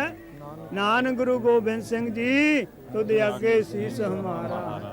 लट पट फरले साजरे गुर शब्दन की पई चनकार, प्रगटे गुरु गोबिंद सिंह साहब जी जन सब कुल की आधार। मारे कि ਜਿਹੜਾ ਇਸ ਬਾਣੇ ਵਿੱਚ ਪ੍ਰਗਟ ਹੋਵੇਗਾ ਉਹਦੇ ਅੰਦਰ ਸ਼ਬਦ ਦੀ ਚਨਕਾਰ ਹੋਵੇਗੀ, ਸਾਰੀਆਂ ਕੁਲਾਂ ਦਾ ਆਧਾਰ ਕਰਦੇ। ਐਸੇ ਸਿੱਖ ਦੇ ਕੋ ਦਰਸ਼ਨ ਕਰੇਗਾ ਤਾਂ ਉਹਦੀ ਵੀ ਕਲਿਆਣ ਹੋ ਜਾਏਗੀ। ਇਹ ਸਤਿਗੁਰ ਦਾ ਸਰੂਪ ਹੈ, ਇਹ ਮਹਾਂਕਾਲ ਦਾ ਸਰੂਪ ਹੈ। ਅਕਾਲੀ ਹੈ ਨਾ ਜਿਹੜਾ ਪੰਥ, ਇਹ ਅਕਾਲ ਪੁਰਖ ਦਾ ਹੈ। ਅਕਾਲ ਪੁਰਖ ਦਾ ਉਪਾਸ਼ਕ ਹੈ, ਅਕਾਲ ਪੁਰਖ ਦਾ ਪੁਜਾਰੀ ਹੈ।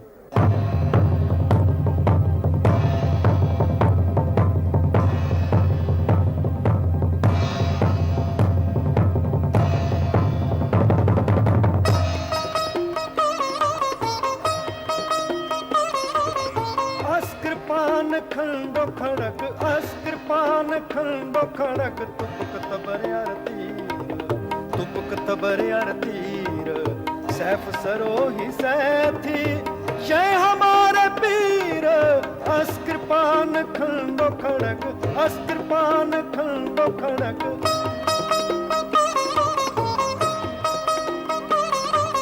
तीर तू ही सैथी तू ही तीर तू ही सैथी तू ही तबर तरवार। नाम तिहारो जो जपे नाम तिहारो जो जपे भय सिंध भव पार। अस कृपान खंडो खड़क अस कृपान खंडो खड़क। ਸਿੱਖ ਧਰਮ ਵਿੱਚ ਸ਼ਸਤਰਾਂ ਦਾ ਖਾਸ ਮਹੱਤਵ ਹੈ। ਇਹ ਯੁੱਧ ਨੂੰ ਜਿੱਤਣ ਦੀ ਲੋੜ ਹਨ ਅਤੇ ਪਰਮਾਤਮਾ ਦੀ ਸ਼ਕਤੀ ਦਾ ਪ੍ਰਤੀਕ। ਇਸੇ ਲਈ ਸ਼ਸਤਰ ਧਾਰਨ ਕਰਕੇ ਸਿੰਘ ਸੰਤ ਵੀ ਹੁੰਦਾ ਹੈ ਤੇ ਸਿਪਾਹੀ ਵੀ, ਇੱਕ ਸੰਪੂਰਨ ਸੰਤ ਸਿਪਾਹੀ। ਤੂੰ ਹੀ ਨਿਸ਼ਾਨੀ ਜੀਤ ਕੇ ਅੱਜ ਤੂੰ ਹੀ ਜਗਬੀਰ। ਅਸ ਕਿਰਪਾਨ ਖੰਡੋ ਖੜਕ ਅਸ ਕਿਰਪਾਨ ਖੰਡੋ ਖੜਕ ਤੁਪਕ ਤਬਰਿਆਰ तीर तुपक तबरियार तीर सैफ सरोही सैथी जय हमारे पीर। अस कृपान खंडो खड़क अस कृपान खंडो खड़क। ਗੁਰੂ ਗੋਬਿੰਦ ਸਿੰਘ ਸਾਹਿਬ ਨੇ ਖਾਲਸਾ ਸਾਜਿਆ ਨਾ, ਇਹਨੂੰ ਸ਼ਸਤਰਹੀਣ ਨਹੀਂ ਕੀਤਾ। ਸ਼ਸਤਰਹੀਣ ਜੋ ਖਾਲਸਾ ਤਿਸ ਹੀ ਜਾਨੋ ਭੇਡ, ਉਹਨੂੰ ਭੇਡ ਬਰਾਬਰ ਦੱਸਿਆ। ਇਸ ਕਰਕੇ ਖਾਲਸਾ ਸ਼ਸਤਰਧਾਰੀ ਰਹਿੰਦਾ ਔਰ 24 ਘੰਟੇ ਸਨੱਧਬੱਧ ਦੇਸ਼ ਦੀ ਕੌਮ ਦੀ ਇਹ ਧਰਮ ਦੀ ਸੇਵਾ ਵਾਸਤੇ, ਕਿਉਂਕਿ ਸਾਨੂੰ ਸਾਜੇ ਇਸੇ ਵਾਸਤੇ ਗਿਆ ਕਿ ਤੁਸੀਂ ਇਹ ਪਹਿਰਾ ਦੇਣਾ। ਅਸੀਂ ਸਿਪਾਹੀ ਹਾਂ ਗੁਰੂ ਗੋਬਿੰਦ ਸਿੰਘ ਜੀ ਦੇ। ਸਤਿਗੁਰੂ ਜੀ ਨੇ ਜਦ ਵੀ ਜੰਗ ਧਰਮ ਦਾ ਲੜਿਆ, ਉਦੋਂ ਸਿੰਘਾਂ ਨੂੰ ਇਹੋ ਹਦਾਇਤ ਕੀਤੀ, ਇੱਥੇ ਆਨੰਦਗੜ੍ਹ ਸਾਹਿਬ 'ਚ ਬਹਿ ਕੇ ਇਹੋ ਹਦਾਇਤ ਕੀਤੀ ਵੀ ਜਿਹੜਾ ਵੀ ਸਿੰਘ ਸਾਡੇ ਦਰਸ਼ਨਾਂ ਵਾਸਤੇ ਆਵੇ ਉਹ ਹੁਣ ਸ਼ਸਤਰ ਲੈ ਕੇ ਆਵੇ, ਮਾਇਆ ਆਦਿਕ ਨਾ ਲਿਆਵੇ, ਸ਼ਸਤਰ ਪੇਸ਼ ਕਰੇ ਸਾਡੇ। ਦਸਵੇਂ ਪਾਤਸ਼ਾਹ ਮਾਰੇ ਕਿਹਾ, ਜਿੱਤੇ ਸ਼ਸਤਰ ਨਾਮੰ ਨਿਮਸਕਾਰ ਤਾਮ, ਜਿੱਤੇ ਅਸਤਰ ਪੇਯੰ ਨਿਮਸਕਾਰ ਤੇਯੰ। ਤੀਰੋ ਤਫੰਗੋ ਵੱਡੋ ਰਾਮ ਜੰਗੋ। ਰਮਾ ਜਾਂ ਰਾਮ ਜੰਗ ਦਾ ਬੰਦੂਕ ਦਾ ਨਾਂ ਹੈ। ਵੈਸੇ ਉਹ ਅੱਜ ਤੱਕ ਗੱਲ ਮੈਂ ਜ਼ਬਤ ਹੋ ਚੁੱਕੀ ਆ, ਮਤਲਬ ਉੱਦਾਂ ਰਵਾਇਤੀ ਸ਼ਸਤਰਾਂ ਦੇ ਵਿੱਚ ਵੈਸੇ ਬੰਦੂਕ ਵੀ ਆਉਂਦੀ ਹੈ। ਵੱਡੋ ਰਾਮ ਜੰਗੋ ਧੁਣਖ ਤਾਰ ਅਣੀ ਅਰ ਕਮੰਦ ਕੋਰੜਾ ਪੰਜ ਸ਼ਸਤਰ ਪ੍ਰਵਾਨ। ਸੁਣੋ ਆਨੰਦ ਲਾਲ ਜਾਂ ਸਾਜ ਪ੍ਰਗਟ ਕਰੂੰਗਾ ਆਪਣਾ ਰਾਜ। ਮਰ ਗਿਆ ਜਾਂ ਸ਼ਸਤਰਧਾਰੀ ਉਹਦਾ ਪ੍ਰਗਟ ਰਾਜ ਹੈ, ਕਿਉਂਕਿ ਸ਼ਸਤਰ ਇੱਕ ਸਰਬੱਤ ਦੇ ਭਲੇ ਵਾਸਤੇ ਹੈ। ਜਿਹੜਾ ਸ਼ਸਤਰ ਰੱਖਦਾ ਹੈ ਸਰਬੱਤ ਦਾ ਭਲਾ ਵੀ ਸੋਚਦਾ ਹੈ। ਉਹ ਸ਼ਸਤਰ ਗਲ 'ਚ ਪਾਇਆ ਉਹਨੇ, ਉਹਦਾ ਜਿਹੜਾ ਦੁਸ਼ਮਣ ਉਹਦੇ ਕੋਲ ਡਰੇਗਾ, ਲੜਾਈ ਨਾ ਹੋਵੇਗੀ, ਮਤਲਬ ਉਹਦਾ ਫਿਰ ਹੀ ਦੁਸ਼ਮਣ ਦਾ ਭਲਾ ਹੋ ਜਾਏ, ਆਪਦਾ ਭਲਾ ਹੋ ਜਾਏਗਾ। ਸ਼ਸਤਰ ਰੱਖਣ ਨੂੰ ਮਤਲਬ ਨਿਹੰਗ ਸਿੰਘ ਕਾਫੀ ਮਰਜ਼ਾਦਾ ਨਾਲ ਰੱਖਦੇ ਆ, ਜ਼ਰੂਰੀ ਵੱਡੇ ਤੋਂ ਵੱਡਾ ਸ਼ਸਤਰ ਵੀ ਜੇ ਮਨਜ਼ੂਰ ਹੋ ਜਾਏ ਤਾਂ ਰੱਖ ਲੈਂਦੇ ਆ, ਪਰ ਉਹ ਭਲੇ ਵਾਸਤੇ ਰੱਖਦੇ ਆ ਕਿ ਨਾ ਸਾਡੇ ਨਾਲ ਕੋਈ ਲੜੇ, ਨਾ ਸਾਨੂੰ ਲੜਨਾ ਪਏ। ਬਾਕੀ ਜੇ ਜੂਝਣਾ ਪਏ ਧਰਮ ਤੇ, ਫਿਰ ਜੂਝਣ ਨੂੰ ਧਰਮ ਤੇ ਸ਼ਹੀਦ ਹੋਣ ਨੂੰ ਵੀ ਤਿਆਰ ਹੈ। ਤੁਹਾਡੇ ਮੁੱਖ ਸ਼ਸਤਰ ਕਿਹੜੇ ਹੁੰਦੇ ਹਨ? ਮੁੱਖ ਸ੍ਰੀ ਸਾਹਿਬ ਹੈ, ਨਿਸ਼ਾਨ ਸਾਹਿਬ ਜਿਹਨੂੰ ਆਮ ਲੋਕ ਵਰਸ਼ਾ ਕਹਿੰਦੇ ਹਨ, ਇਹ ਨੰਗਾ ਸਿੰਘਾਂ ਦਾ ਇਹ ਨਿਸ਼ਾਨ ਸਾਹਿਬ ਕਹਿੰਦੇ ਮੁੱਖ ਸ਼ਾਸਤਰ ਹਨ। ਹੋਰ ਤੀਰ ਕਮਾਨ ਵੀ ਰੱਖਦੇ ਹਨ, ਛੋਟੇ ਸ੍ਰੀ ਸਾਹਿਬਾਂ ਵੀ ਰੱਖਦੇ ਹਨ, ਕਟਾਰਾਂ ਵੀ ਰੱਖਦੇ ਹਨ, ਖੰਜਰ ਵੀ ਰੱਖਦੇ ਹਨ, ਕਮਰ ਤੋੜ ਵੀ ਰੱਖਦੇ ਹਨ। ਜਿੱਥੇ ਵੀ ਲੋਹੇ ਦੇ ਸਾਰੇ ਸ਼ਾਸਤਰ ਹਨ, ਆਪਣੀ ਸਮਰੱਥਾ ਅਨੁਸਾਰ ਜਿੱਦਾਂ ਕਿਸੇ ਦਾ ਬਿੱਤ ਪੈਂਦਾ ਹੈ, ਜਿੱਦਾਂ 'ਚ ਕੋਈ ਰੱਖ ਸਕਦਾ ਹੈ, ਉੱਦਾਂ ਰੱਖਦੇ ਹਨ। ਪੁਰਾਤਨ ਸਿੰਘ ਤਾਂ ਸਵਾ ਮਣ ਦਾ ਸ਼ਾਸਤਰਾਂ ਦਾ ਕਮਰ ਕਸਾ ਰੱਖਦੇ ਹੁੰਦੇ ਸਨ। ਅੱਜ ਕੱਲ ਨਵੇਂ ਸ਼ਸਤਰ ਆ ਗਈਆਂ, ਬੰਦੂਕਾਂ। ਆਹੋ ਜੀ, ਫਿਰ ਉਧਰ ਉਹ ਚੰਗੀਆਂ ਲੱਗਦੀਆਂ, ਹੌਲੀ ਚੀਜ਼ ਹੈ ਵੀ ਦੂਰ ਮਾਰ ਕਰਦੀ ਹੈ। ਇਹ ਗੁਰੂ ਜੀ ਦੇ ਸ਼ਸਤਰ ਨੇ। ਅੱਛਾ। ਤੇ ਜੇ ਮਹਾਰਾਜ ਚਾਹੇ ਤਾਂ ਇਹੀ ਦੂਰ ਮਾਰ ਕਰ ਸਕਦੇ ਨੇ, ਉਹਨਾਂ ਨੂੰ ਜ਼ਿਆਦਾ ਮਾਰ ਕਰ ਸਕਦੇ ਆ। ਪਰ ਸ਼ਸਤਰ ਨਿਹੰਗ ਸਿੰਘ ਦੀ ਅਜਿਹੀ ਸ਼ਕਤੀ ਹੈ ਜੋ ਵਾਰ ਕਰਨ ਲਈ ਨਹੀਂ, ਰੱਖਿਆ ਲਈ ਹੈ, ਤੇ ਇਸੇ ਰੱਖਿਆ ਲਈ ਉਹ ਆਪਣੇ ਸ਼ਸਤਰਾਂ ਦਾ ਨਿਰੰਤਰ ਅਭਿਆਸ ਕਰਦਾ ਹੈ।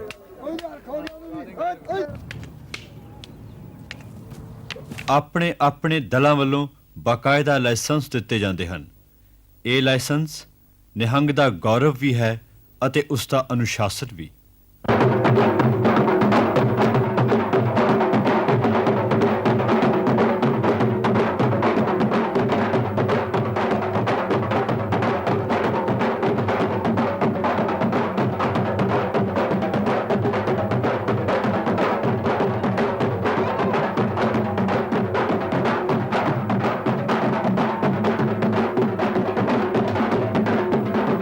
ਨਿਹੰਗ ਸਿੰਘ ਅਤੇ ਘੋੜੇ ਦਾ ਸਾਥ ਅਟੁੱਟ ਹੈ, ਕਿਉਂਕਿ ਉਹ ਨਿਹੰਗ ਦੇ ਖੁੱਲੇ ਡੁੱਲੇ ਤੇ ਜੰਗਜੂ ਸੁਭਾਅ ਦੇ ਬਿਲਕੁਲ ਅਨੁਕੂਲ ਹੈ।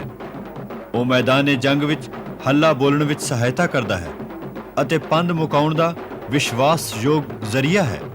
ਰਾਤ ਬਰਾਤੇ ਉਬੜ ਖਾਬੜ ਥਾਵਾਂ ਤੇ ਘੋੜੇ ਦੀ ਪਿੱਠ ਤੇ ਵੀ ਸੌਂ ਸਕਦਾ ਹੈ ਗੁਰੂ ਦਾ ਸਿੰਘ। ਇਸੇ ਲਈ ਉਹਦਾ ਆਪਣੇ ਘੋੜੇ ਲਈ ਬੇਹੱਦ ਪਿਆਰ ਅਤੇ ਲਗਾਵ ਹੈ। ਇਸ ਲਗਾਵ ਵਿੱਚ ਘੋੜੇ ਦੀ ਸੇਵਾ ਤੇ ਸ਼ਿੰਗਾਰ ਵੀ ਸ਼ਾਮਲ ਹਨ। ਐਸੇ ਜੀਵ ਦੀ ਸੇਵਾ ਕਿਉਂ ਨਾ ਕਰੇ ਨਿਹੰਗ ਸਿੰਘ, ਜੋ ਉਸ ਦੀ ਜਾਨ ਵੀ ਹੈ ਅਤੇ ਜਹਾਨ ਵੀ।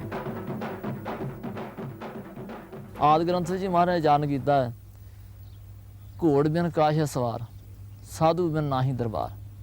ਮਰ ਗਿਆ ਘੋੜੇ ਤੋਂ ਬਗੈਰ ਸਵਾਰੀ ਕਾਹਦੀ ਹੈ। ਇੱਕ ਤਾਂ ਮਰ ਗਿਆ ਖਾਲਸਾ ਸੋ ਜੋ ਚੜੇ ਤਰੰਗ, ਖਾਲਸਾ ਸੋ ਜੋ ਚੜੇ ਲੜੇ ਨਿਤ ਜੰਗ। ਖਾਲਸਾ ਉਹ ਜਿਹੜਾ ਘੋੜੇ ਤੇ ਚੜੇ ਤੇ ਜੰਗ ਲੜੇ। ਜੰਗ ਮਤਲਬ ਜਿਹੜਾ ਲੜਨਾ ਹੈ ਉਹ ਕਾਮ ਕ੍ਰੋਧ ਲੋਭ ਮੋਹ ਹੰਕਾਰ ਦਾ ਲੜੇ, ਕਾਮੀ ਨਹੀਂ ਹੋਣਾ ਚਾਹੀਦਾ, ਕ੍ਰੋਧੀ ਨਹੀਂ ਹੋਣਾ ਚਾਹੀਦਾ। ਘੋੜੇ ਬਿਨਾਂ ਸਵਾਰੀ ਨਹੀਂ, ਭਾਵੇਂ ਕਈ ਜਹਾਜ਼ਾਂ ਦੇ ਤੇ ਕਈ ਕਾਰਾਂ ਕੂਰਾਂ ਦੇ ਚੜਿਆ ਫਿਰਦੇ, ਉਹ ਕਾਹਦੀ ਸਵਾਰੀ? ਉੱਥੇ ਵਿਗੜ ਜੇ ਉੱਥੇ ਤੇ ਉੱਥੇ ਖੜਾ ਰਹੋ।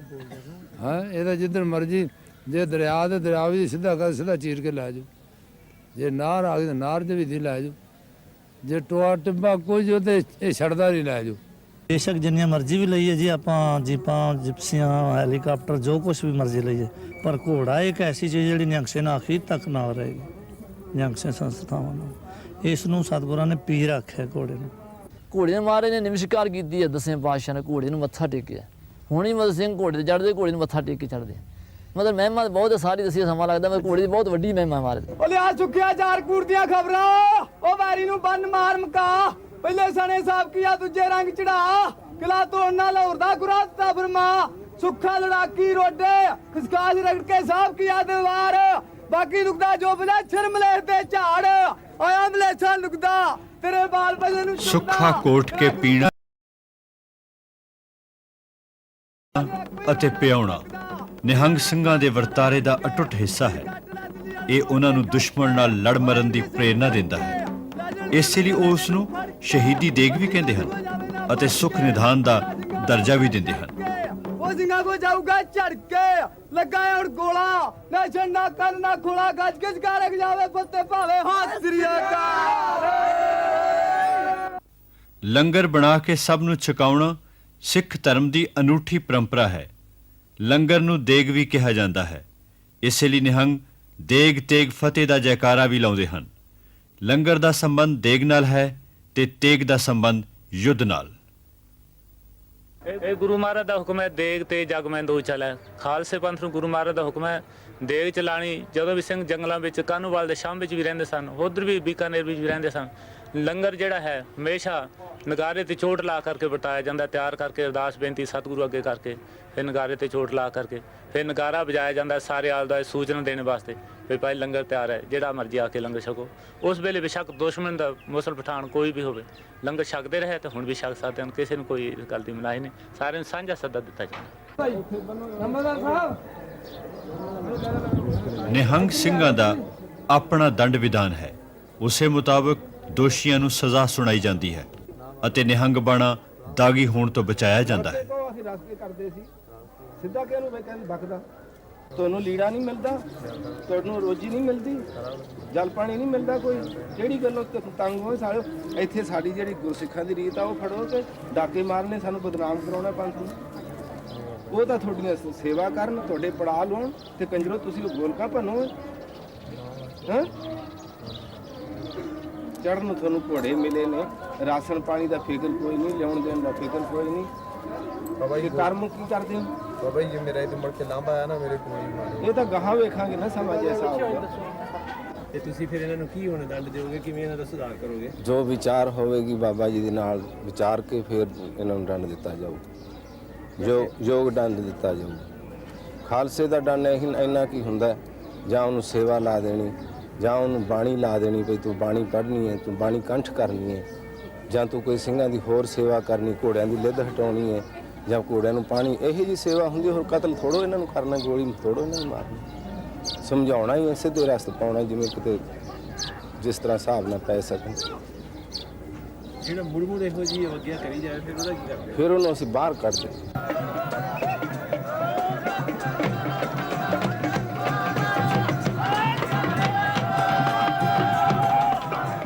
ਇੰਨੀ ਸ਼ਕਤੀ ਤੇ ਗਿਣਤੀ ਦੇ ਹੁੰਦਿਆਂ ਵੀ ਨਿਹੰਗ ਸਿੰਘ ਹਮੇਸ਼ਾ ਧਰਮ ਦੇ ਹੀ ਪੈਰੋਕਾਰ ਰਹੇ ਹਨ। ਉਹਨਾਂ ਲਈ ਧਰਮ ਹੀ ਸਭ ਤੋਂ ਵੱਡਾ ਸੱਚ ਹੈ। ਪਰ ਅੱਜ ਦੇ ਸਮੇਂ ਵਿੱਚ ਉਹਨਾਂ ਦੀ ਸਿਆਸੀ ਦਿਲਚਸਪੀ ਕੀ ਹੈ? ਨਿਹੰਗ ਸਿੰਘਾਂ ਦੀ ਨਿਹੰਗ ਸਿੰਘ ਜੋ ਪੁਰਾਤਨ ਹਨ, ਜੋ ਅਸਲ ਗੁਰੂ ਮਹਾਰਾਜ ਦੇ ਮਰਜ਼ਾਦਾ ਅਨੁਸਾਰ ਚੱਲਦੇ ਹਨ, ਉਹਨਾਂ ਦੀ ਸਿਆਸੀ ਕੋਈ ਸਬੰਧ ਨਹੀਂ ਹੈ, ਨਾ ਰੱਖਦੇ ਹਨ। ਨਾ ਅਸੀਂ ਹਰੀਆਂ ਵੇਲਾਂ ਵਾਲੇ ਵੀ ਸਿਆਸਤ ਨਾਲ ਕੋਈ ਸਬੰਧ ਨਹੀਂ ਰੱਖਦੇ। ਸਿਆਸਤ ਨਾਮ ਝੂਠ ਦਾ ਹੈ। ਗੁਰੂ ਗ੍ਰੰਥ ਸਾਹਿਬ ਦੇ 1430 ਪੰਨਿਆਂ ਦੇ ਵਿੱਚ ਕਿਤੇ ਝੂਠ ਨੂੰ ਰਤੀ ਪਰ ਥਾਂ ਨਹੀਂ। ਜੇ ਹੈ ਤੇ ਕੋਈ ਕੱਢ ਕੇ ਵਿਖਾਏ, ਤੇ ਜੇ ਝੂਠ ਨੂੰ ਥਾਂ ਨਹੀਂ ਤੇ ਅਸੀਂ ਉਹ ਸਿਆਸਤ ਨੂੰ ਖਾਮਖਾ ਕਿਉਂ ਆਪਣੇ ਅੰਦਰ ਲਿਆਵੀਏ। ਜਿਹੜੇ ਲੋਕ ਸਿਆਸਤ ਦੇ ਭੁੱਖੇ ਨੇ ਉਹ ਝੂਠ ਮਾਰ ਕੇ ਰਾਜ ਲੈਂਦੇ ਨੇ, ਲੋਕੀ ਕਤਲ ਹੁੰਦੇ ਨੇ, ਲੜਾਈਆਂ ਹੁੰਦੀਆਂ ਨੇ, ਝਗੜੇ ਹੁੰਦੇ ਨੇ। ਇਸ ਰਾਜ ਦੀ ਸਾਨੂੰ ਲੋੜ ਨਹੀਂ। ਨਿਹੰਗ ਸਿੰਘ ਜੀ ਇੰਨੇ ਸ਼ਕਤੀਸ਼ਾਲੀ, ਇੰਨੇ ਸ਼ਸਤਰਧਾਰੀ, ਪਰ ਇਹਨਾਂ ਨੇ ਕਦੀ ਕੋਈ ਰਾਜਨੀਤਿਕ ਤਾਕਤ ਲੈਣ ਦੀ ਕੋਸ਼ਿਸ਼ ਨਹੀਂ ਕੀਤੀ। ਐਸਾ ਕਿਉਂ? ਖਾਲਸਾ ਪਹਿਲਾਂ ਤੋਂ ਹੀ ਧਰਮ ਯੁੱਧ ਵਾਸਤੇ ਤਾਂ ਤਿਆਰ ਰਿਹਾ। ਕੋਈ ਐਸੇ ਕੋਈ ਸਿਆਸੀ ਕੰਮਾਂ ਦੇ ਵਿੱਚ ਖਾਲਸਾ ਪੰਥ ਨਹੀਂ ਪਿਆ। ਧਾਰਮਿਕ ਯੁੱਧਾਂ ਵਾਸਤੇ ਤਾਂ ਖਾਲਸਾ ਤਿਆਰ ਹੀ ਰਹਿੰਦਾ।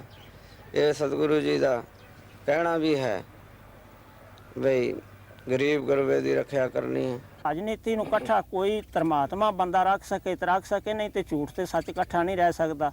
ਰਾਮਚੰਦਰ ਤੇ ਕ੍ਰਿਸ਼ਨ ਦੋ ਬਾਦਸ਼ਾਹ ਹੋਏ ਨੇ ਜਿਨ੍ਹਾਂ ਰਾਜਨੀਤੀ ਨੂੰ ਇਕੱਠਾ ਰੱਖਿਆ। ਜੇ ਕਿ ਰਾਮਚੰਦਰ ਰਾਜਨੀਤੀ ਨੂੰ ਇਕੱਠਾ ਰੱਖ ਕੇ ਜੇ ਉਹਦੇ 'ਚ ਆਪਣਾ ਨੀਤੀ ਇਹ ਹੀ ਹੁੰਦੀ ਭਰਾ ਮਾਰਨ ਵਾਲੀ, ਤੇ ਭਰਤ ਨੂੰ ਮਾਰ ਕੇ ਉੱਥੇ ਬਹਿ ਸਕਦੇ ਹਨ। ਉਹਨਾਂ ਨੂੰ 14 ਬਰਸ ਬਨਵਾਸ ਕੱਟਣ ਦੀ ਕੀ ਲੋੜ ਸੀ? ਪਰ ਨਹੀਂ, ਉਹ ਧਰਮੀ ਵੀ ਸਨ ਤੇ ਰਾਜੇ ਵੀ ਸਨ। ਹੁਣ ਜਿਹੜੇ ਰਾਜੇ ਨੇ ਹੁਣ ਦੇ ਉਹ ਧਰਮੀ ਨਹੀਂ ਤੇ ਰਾਜੇ ਹਨ। ਧਰਮ ਤੋਂ ਬਿਨਾ ਗੱਲ ਨਹੀਂ ਬਣਦੀ। ਧਰਮ ਤੋਂ ਬਿਨਾ ਮਨੁੱਖ ਜਿਹੜਾ ਅਧੂਰਾ ਹੈ। ਅਸੀਂ ਰਾਜ ਦੇਣ ਵਾਲੇ ਹਾਂ, ਅਸੀਂ ਲੈਣ ਵਾਲੇ ਰਾਜ ਨਹੀਂ, ਅਸੀਂ ਬਖਸ਼ਣ ਵਾਲੇ ਰਾਜ। ਸਾਡੇ ਕੋਲੋਂ ਰਾਜ ਮੰਗਦੇ ਨੇ ਆਣ ਕੇ ਗੋਡੇ ਟੇਕ ਕੇ ਵੀ ਰਾਜ ਦਿਓ। ਖਾਲਸੇ ਦੀ ਅਰਦਾਸ ਪ੍ਰਵਾਨ ਹੈ। ਪੰਜ ਪ੍ਰਵਾਨ ਪੰਜ ਪ੍ਰਧਾਨ ਪੰਚੇ ਪਾਵੇ ਦਰਗੇ ਮਾਨ, ਪੰਚਾਂ ਕਾ ਗੁਰ ਏਕ ਧਿਆਨ। ਪੰਜ ਸਿੰਘਣ ਤੇ ਅਰਦਾਸ ਕਰਾਵੋ, ਜੋਬਰ ਮੰਗੋ ਸੋਵਰ ਪਾਵੋ। ਤੇ ਅਸਾਂ ਕਿਹਦੇ ਕੋਲ ਰਾਜ ਮੰਗਣਾ? ਮੰਗਤਿਆਂ ਕੋਲ ਰਾਜ ਕੀ ਮੰਗਣਾ? ਜਿਹੜੇ ਦੁਨੀਆ ਦੇ ਮੰਗਤੇ ਨੇ ਉਹਨਾਂ ਕੋਲ ਅਸਾਂ ਕੀ ਲੈਣਾ? ਸਾਡੇ ਕੋਲ ਨੇਚਰ ਰਾਜ ਦੇ ਬੇਗਮਪੁਰਾ ਸ਼ਹਿਰ ਕੋ ਨਾ। ਇਸ ਰਾਜ ਦੀ ਸਾਨੂੰ 3 ਗੁਣੀ ਸੰਸਾਰ ਦੇ ਰਾਜ ਦੀ ਲੋੜ ਨਹੀਂ, ਜਿਹਦੇ 'ਚ ਰੋਜ਼ ਬੰਦੇ ਮਰਨ ਤੇ ਰੋਜ਼ ਮਾਰਨ। ਇਹ ਕੋਈ ਰਾਜ ਹੈ? ਅਸਾਂ ਇਹਨਾਂ ਦੁਨੀਆ ਦੇ ਬੰਦਿਆਂ ਕੋਲ ਰਾਜ ਨਹੀਂ ਲੈਣਾ। ਸਾਨੂੰ ਰਾਜ ਅਕਾਲ ਪੁਰਖ ਨੇ ਦੇਣਾ ਤੇ ਸੱਚ ਦਾ ਰਾਜ ਦੇਣਾ। ਤੇ ਸਾਡੇ ਰਾਜ ਵਿੱਚ ਕੋਈ ਦੁਖੀ ਨਹੀਂ ਰਹਿਣਾ, ਕੁੱਲੀ ਗੁੱਲੀ ਤੇ ਜੁੱਲੀ। ਇਹਦੇ ਤੋਂ ਕੋਈ ਭੁੱਖਾ ਨਿਰਾਸ਼ਾ ਨਹੀਂ ਰਹੇਗਾ। ਮਾਇਆ ਇਕੱਠੀ ਕਰਕੇ ਦੇਵੇਂਗੇ ਲੰਗਰ ਲਾਇਕ, ਨੰਗਾ ਭੁੱਖਾ ਰਸੀਆ ਖਾਲੇ ਹੀ ਕੋਈ ਨਾ ਜਾਏ। ਸਾਡੇ ਰਾਜ ਦੇ ਵਿੱਚ ਕੋਈ ਖਾਲੀ ਨਹੀਂ ਜਾਏਗਾ, ਨੰਗਾ ਨਹੀਂ ਰਹੇਗਾ, ਭੁੱਖਾ ਨਹੀਂ ਰਹੇਗਾ। ਇਹਨਾਂ ਦੇ ਰਾਜ ਦੇ ਵਿੱਚ ਤਾਂ ਲੋਕ ਕਰੋਨਾ ਭੁੱਖੇ ਲੱਗੇ ਫਿਰਦੇ ਨੇ, ਸਟੇਸ਼ਨਾਂ ਤੇ ਪਏ ਨੇ, ਚੌਪੜੀਆਂ 'ਚ ਪਏ ਨੇ। ਓ ਖੁਸ਼ੀਆਂ ਦੇ ਜਨਕਾਰੇ ਜਾਵੇ ਗੁਰੂ ਤੇਗ ਬਹਾਦਰ ਦੇ, ਬਾਬਾ ਜੀਵਨ ਸਿੰਘ ਦੇ, ਗੁਰੂ ਗੋਬਿੰਦ ਸਿੰਘ, ਗੁਰੂ ਹਰਗੋਬਿੰਦ ਸਾਹਿਬ, ਬਾਬੇ ਨਾਨਕ ਦੇ, ਗੁਰੂ ਗ੍ਰੰਥ ਸਾਹਿਬ ਪੰਥ ਦੇ, ਮਨ ਨੂੰ ਭਾਵੇ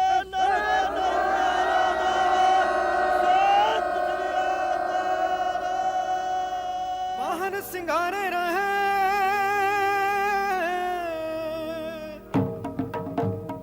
ਵਾਹਨ ਸਿੰਗਾਰੇ ਰਹੇ, ਬਾਜਤੇ ਨਗਾਰੇ ਰਹੇ, ਵਾਹਨ ਸਿੰਗਾਰੇ ਰਹੇ, ਬਾਜਤੇ ਨਗਾਰੇ ਰਹੇ। ਨਿਹੰਗ ਸਿੰਘ ਆਪਣੀ ਪਰੰਪਰਾ ਦਾ ਅਜਾਇਬ ਕਰ ਹੀ ਨਹੀਂ, ਬਲਕਿ ਉਸ ਪਰੰਪਰਾ ਨੂੰ ਜਿਉਣ ਦੀ ਅਮਿੱਟ ਲਾਲਸਾ ਵੀ ਹਨ। ਉਹ ਮੋਹ ਮਾਇਆ ਤੋਂ ਮੁਕਤ ਅਜਿਹੇ ਪਾਂਦੀ ਹਨ ਜੋ ਹਮੇਸ਼ਾ ਗੁਰੂ ਨੂੰ ਆਪਣੇ ਰੂਬਰੂ ਦੇਖਦੇ ਹਨ। ਨਿਹੰਗਾਂ ਦਾ ਪੰਥ ਸਿੱਖ ਇਤਿਹਾਸ ਤੇ ਸਿੱਖ ਵਿਸ਼ਵਾਸ ਦੀ ਉਹ ਜਿਉਂਦੀ ਜਾਗਦੀ ਤਸਵੀਰ ਹੈ ਜਿਸ ਵਿੱਚ ਅਥਾਹ ਤਾਕਤ, ਆਸਥਾ ਅਤੇ ਸੁਹਿਰਦਤਾ ਦੀ ਧੜਕਣ ਮਹਿਸੂਸ ਕੀਤੀ ਜਾ ਸਕਦੀ ਹੈ। ਅਜਿਹੀ ਤਸਵੀਰ ਜਿਸ ਤੇ ਮੂੰਹ ਬੋਲਦੇ ਰੰਗ ਸਾਖੀ ਭਰਦੇ ਨੇ ਕਿ ਅੱਜ ਵੀ ਗੁਰੂ ਗੋਬਿੰਦ ਸਿੰਘ ਜੀ ਦੇ ਉੱਚੇ ਨਿਸ਼ਾਨ ਆਕਾਸ਼ ਵਿੱਚ ਝੂਲ ਰਹੇ ਹਨ ਤੇ ਸਰਬੱਤ ਦੇ ਭਲੇ ਦੀ ਧੁਨੀ ਪੈਦਾ ਕਰ ਰਹੇ ਹਨ। ਝੂਲਤੇ ਨਿਸ਼ਾਨ ਰਹੇ ਸੱਚੇ ਪਾਤਸ਼ਾਹ ਕੇ, ਝੂਲਤੇ ਨਿਸ਼ਾਨ ਰਹੇ ਸੱਚੇ ਪਾਤਸ਼ਾਹ ਕੇ, ਝੂਲਤੇ ਨਿਸ਼ਾਨ ਰਹੇ ਸੱਚੇ ਪਾਤਸ਼ਾਹ ਕੇ, ਝੂਲਤੇ ਨਿਸ਼ਾਨ ਰਹੇ ਸੱਚੇ ਪਾਤਸ਼ਾਹ ਕੇ, ਝੂਲਤੇ ਨਿਸ਼ਾਨ ਰਹੇ ਸੱਚੇ ਪਾਤਸ਼ਾਹ